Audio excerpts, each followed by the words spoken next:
and gentlemen, my name is Harristotle, and I'm going to be talking to you about contract law. I'm creating this content primarily as a study aid. I have a background in writing and content, and I find it easy to remember things if I treat them as content. Hopefully, others will benefit from this style of study. However, it goes without saying that the content of this and any future pieces are based entirely on my opinion, and may contain errors or tangential rants. As I mentioned, this content will be focused on contract law in particular. I hope, however, to cover other areas of law in the future as and when they come up or take my fancy. So, let's get started. Contracts. What are they? There are a number of different definitions for contracts, and depending on where you live and what language you speak, you may have a completely different definition to others. For my purposes, I'll be using the definitions provided in Thomson Reuters, who knows, because I like it. The definition runs as follows. A contract is a legally binding promise, written or oral, by one party to fulfill an obligation to another party in return for consideration. A basic binding contract must comprise of 4 key elements: offer, acceptance, consideration, and intent to create legal relations. Now here, offer and acceptance split into 2 stages, while at other times, and in other quotes, and in other definitions, they may be combined into the covering phrase, agreement. Contracts are an integral aspect of our society, both in terms of our legal history as a common law nation. Obviously, this will not apply to everyone who is studying contract law, but for those of us lucky enough to call England home, you can gain some idea of how deep contract law runs in our history by considering that we are still studying the application of laws that predate the United States of America by around 100 years. I, of course, refer to every law student's favourite Act of Parliament, the Statute of Frauds 1677, which I imagine will be featuring in a number of future pieces of content. You yourself will have entered into hundreds, if not thousands, of contracts without even realising it, as will your ancestors going back as far as there has been society. You enter into a contract every time you buy or sell goods, catch a bus, eat at a restaurant, or otherwise do any of the day-to-day things that make life life. The study of contract law. Unlike some other areas of law, contract law is relatively unified in terms of legal principles. We don't encounter a large number of niche or specialized variations within contract law. Obviously, large number is relative. In relation to the case of, and please forgive my pronunciation, Gehave NV v. Bremer, Handelsgesellschaft, MBH, 1976, Lord Roskill said, "In principle, it is not easy to see why the law relating to contracts for the sale of goods should be different from the law relating to the performance of other contractual obligations, whether charter properties or other types of contract. Sale of goods law is but one branch of the general law of contract. It is desirable that the same legal principles should apply to the law of contract as a whole, and that different legal principles should not apply to different branches of that law." In effect, what Lord Roskill, and again apologies for any mispronunciations, is saying is that it is desirable that a uniform approach to contracts be developed. Unfortunately, contract law is not as simple as we might hope, which in itself is fine. And if it were too straightforward, the world wouldn't need lawyers to interpret it. However, it does mean that we will need to consider a range of factors beyond the letter of the law. The nature of contracts is that the only time contract law is really required is when contracts are at risk of not being kept or have already been broken. In an ideal world where we could trust everyone as much as we would like to think ourselves trustworthy, we would not need contract laws. This is what differentiates contract laws from contracts themselves. Contract law is more or less a set of rules that everyone who enters into a contract should abide by, and as such provides a number of options to remedy any issues that arrive within the legal framework, the options of which we will get into at a later date. For now, we may find some value in improving our understanding of the background of contract laws, and a good place to start is with what preceded them. This means the cultural, historical, legislative, and often moral situation surrounding their development. This is valuable to us as students to cover now, because later on in our exploration of contract law, we will probably need to compare one system of contract law to others, both in terms of jurisdiction of law, but also different types of law within the same jurisdiction, especially those of us who are studying the Open University's module W202, which will cover contract law and tort law. A brief history of contract law. In order to understand the position that contract law is in today, we should take a short trip back in time to see where it all began. Well, maybe not that short. Let's take a look at our quote again. A contract is a legally binding promise, written or oral, by one party to fulfill an obligation to another party in return for consideration. Now, let's examine a few of the words here that we will go into more detail on in the future contents, but it might be worth getting an understanding of before we delve any further into the history of contracts. Legally binding, we will take to mean enforceable by the prevalent societal law for this exercise, so basically whoever is in charge and makes the rules. Written or oral will be given in writing or verbally. Obligation we will take to mean a duty or requirement. And consideration, for now, we will treat as something of value. Modern contract law is based on a mixture of common law and legislation, as most laws in the UK are. The origins of these systems go back many years, as does the continental-style civil law. Unsurprisingly, most legal systems have a bit of a history. For example, we know that Plato will have broadly agreed with modern methods of settling a contract dispute. If a man fails to fulfill an agreed contract unless he had contracted to do something forbidden by law or decree, or gave his consent under some iniquitous pressure, or was involuntarily prevented from fulfilling his contract because of some unlooked-for accident, an action for such an unfulfilled agreement should be brought in the tribal courts, if the parties have not previously been able to reconcile their differences before arbitrators, their neighbours, that is. You'll thank me for not trying to do an ancient Greek accent there. This is shockingly in line with modern practice. It covers current requirements for a contract to be rendered void, such as breaking existing law or not being entered into freely, and also provides an argument for defence. Additionally, the connections between antiquity and modern-day law can be found in some of the most important documents ever conceived. The Old Testament, the Torah, and the Quran all include guidance on contracts. This is how deep the concept runs in cultures across the world. Not to mention, I'm sure, many cultures that I am unfortunately quite ignorant of. But let us go back even further. References to sealing contracts are made in the Epic of Gilgamesh, dating back to 1800 BC. And really, this should be of no surprise, for as long as people have traded, married, and sued for peace, and declared war, they have made contracts with one another. It is likely, then, that contracts date back as far as the dawn of civilization itself, and may, in my very humble opinion, be the basis for civilization. As much as walls and fields of grain will lend security to the people of ancient Mesopotamia, they are themselves insecure concepts if not backed up by contracts and, in turn, the rule of law.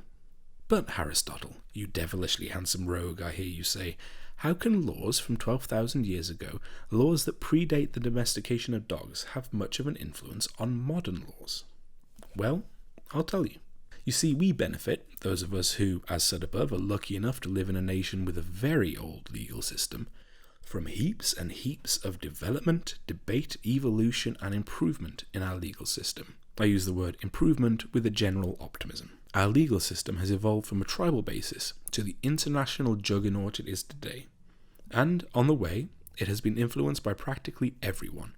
The Romans, the Greeks, the Saxons, the Angles, the Vikings, the Normans, the French, the Spanish, the Dutch, and later, of course, the Americans.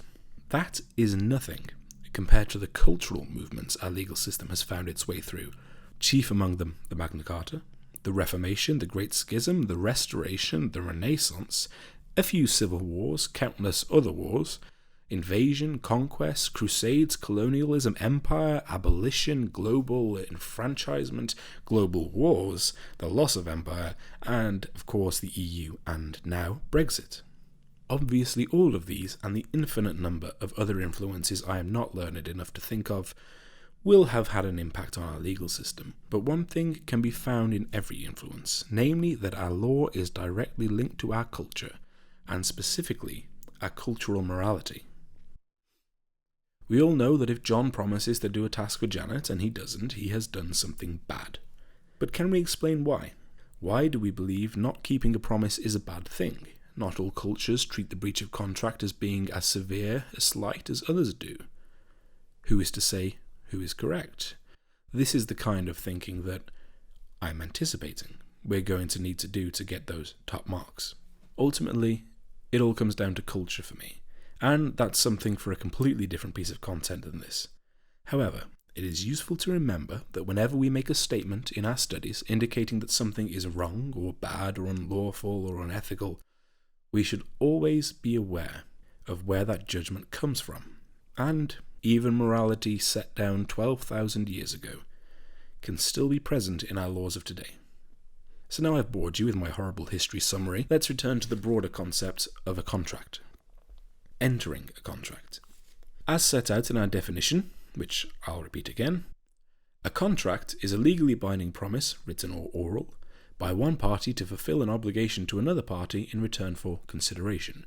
A basic binding contract must comprise of 4 key elements: offer, acceptance, consideration, and intent to create legal relations. Now, as I mentioned earlier, those first 2 elements are in some definitions and opinions combined into one for simplicity's sake. So we should understand the concept of something being bound in law. Whether that body of law is tribal, religious, common, or legislative, something we need to understand that might not be clear in our definition is that as well as creating an obligation for one party, in return for consideration, it is also at the same time creating rights for both parties. These rights become important when we look at methods of enforcement and solution for disputes. They are also important when it comes to the requirements for the actual formation of a contract, such as unfair terms, misrepresentation, and fraud. As Plato told us, when looking at whether or not a contract should be enforced, we need to consider the terms under which it was forged. The basic founding concept to keep in mind in English contract law is that we have a great deal of freedom to enter into contracts willingly, even if those contracts are poorly advised. However, once we enter into them, we submit to the authority of the law, which, unless we have evidence of why a contract should be void, I made a mistake doesn't usually cut it, then we should expect to have to follow through with the contract. In future content, I will talk at great length of the methods by which a person can enter a contract. For now, let us consider the recipe for a contract. Contracts, like many things in life, can be extremely varied, and although standardized contracts have become quite popular in the last few hundred years, there is still a rich amount of variety. However, for simple contracts, the process is fairly standardized and not too dissimilar from that set out in our quote. Firstly, the parties have to come to an agreement of terms. These are the rules of the contract by which they both agree to proceed. Usually, this is done by one party making an offer to another, who can then choose to agree or accept, provide a counteroffer, or decline the offer entirely. We will need a whole other piece on the concept of when an offer is accepted, and it's very interesting, but for now, we will treat this as the general definition provided in our original quote of offer and acceptance, and also refer to it as agreement, which would be the collective term for both offer and acceptance. Hopefully I've not butchered that explanation. The top line, however, is that in most cases, an offer is made by the offerer, offeror, depending on how you pronounce your O's, to the offeree. If the offeree, the person who is being made the offer, seeks to amend that offer in any way, such as via a counteroffer, then the original offer is no longer valid. The agreement must be 100% identical on both sides. This creates some interesting case studies and legal thoughts, which we'll get to at another time. The second requirement for a contract is that once all parties have come to an agreement, an offer is made, an offer is accepted, an agreement, they must both intend to be legally bound by that agreement under law. So no entering into agreements with bad faith or with the intent to renege on them. This is where contract law can become a very lucrative profession. Once a client realizes that they must submit themselves up to the judgment of the law, which for many is an intimidating and faceless prospect, they might feel it's worth paying an expert to have a peruse and make sure they're not giving away their firstborn son. Finally, the parties must provide what is called valuable consideration. They spoke previously about consideration and used the shorthand value. While this is suitable for our purposes here today, the real distinction we need to look at is in the use of the word valuable. Now, these two words are very similar. You may rightly ask, can you have a valuable value? Well, yes. Those of you familiar with programming and a myriad of other such interests will know that a value is often just used as a shorthand for something. Something that another thing may possess, for example. Add on top of this the fact that value, how most of us use it at least, is a very subjective concept. And I'm sure you can have no end of debates on this topic. The key relevance of the word valuable is that the court will not usually consider what is called a gratuitous contract, i.e. one with no consideration, as valid. For example, if I promise to pick you up from the airport, but ask to receive nothing and receive nothing, then you have no case against me for breach of contract. I also just generally advise you don't ask me to pick you up from the airport. So a consideration will be something given or promised in return for the obligation. Now, there's a whole host of information we can go into in terms of when a promise is a promise, and what happens if it's a future promise, and what happens if it's a promise based on something which has already happened. That's for a future piece of content. Most commonly, consideration will be a payment. The type of consideration varies, however, depending on the type of contract. Again, we will cover this at some time in the future. All you need to know for this very top-level review is that something of value must be offered in exchange for the obligation as set out in the contract, if you refresh your mind as to our quote. In short, you don't get something for nothing. Now, often in law it seems that words we commonly use as laymen have different meanings in the courtroom. One such word is value. To many of us, value will be used in conjunction with other words, such as good or bad. That offer of 10 widgets for £3 is a very good value. Or, we get the Tesco's value brand widgets, they're just as good as the brand name ones. In contract law, the valuable consideration does not need to be adequate, and this is the key distinction when we talk about valuable. This means that consideration given has to have some value, not enough, not an adequate amount, not a sufficient amount, not a fair amount, not an advantageous amount, just an amount. As we set out in our second requirement for a contract to be entered into, a contract should be entered into freely, and that usually means that the court couldn't care less how bad of a deal you make. This is why if you really wanted to, you could freely enter into a contract to sell your house for £1. Perhaps as a raffle has become somewhat popular. That may be an interesting subject for us to look at further down the line. Now, with the exception of certain headline-grabbing opportunities in Liverpool and Stoke that I'm aware of, houses rarely sell for £1. And certainly, you would probably not consider selling yours for so little. But if you did, as long as you entered into it freely and agreed the terms of the sale of property, it would be a legitimate contract, I think. For example, and I'm using the American comedian pronunciation here, in Chappelle and Co. Limited versus Nestle Co. Limited, 1960, the House of Lords found that used chocolate bar wrappers were indeed part of a valid consideration for the purchase of a gramophone record. This sounds like quite an interesting case that we should explore at a later date, but it does emphasize that the material doesn't have to be of good value to be part of a consideration. It is also worth bearing in mind in that regard that usually consideration will have to be material. Promises with no economic value are in a much less defined area. This is highlighted in a, again, quite interesting case of White v. Blewett, 1853, in which a son requested that his father discharge his debts and, in return, he would promise not to bore his generous dad. While many of us would happily give away our worldly possessions for the promise of never being bothered by our family again, this would not, in all likelihood, be considered valuable consideration. Well, I've been talking for quite a long time, and this is my first attempt at this, so I think we'll call it there. Well, I hope you have found this somewhat interesting. It's the first of its kind, and the format I'll probably change a lot. Next time I'll be picking a particular aspect of contract law, now that we've got the broad background out the way. Most likely the types of contract or the requirements of offer and acceptance might be a good one. Thank you for listening. I'm Harristotle.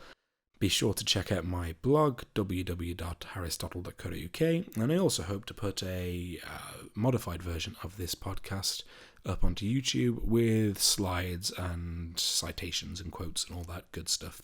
If you have any feedback or any interesting ideas for content, then please do get in touch.